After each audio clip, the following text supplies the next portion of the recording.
عبادت جو ہے یہ آپ کی زندگی میں عطا ہے، یہ نبی کریم صلی اللہ علیہ وآلہ وسلم کی ادا ہے،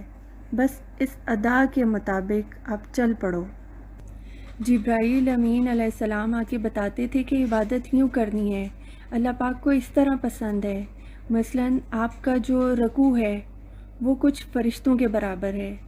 سجود جو ہے وہ کچھ فرشتوں کے برابر ہے، اور قیام جو ہے یہ کچھ اور فرشتوں کے برابر ہے۔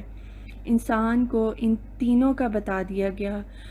اور اسے افضل کر دیا گیا۔ وہ جو فرشتے ہمیشہ سے اللہ کے دربار میں قائم تھے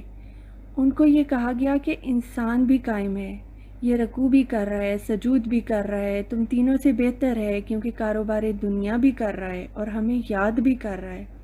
فرشتوں نے کہا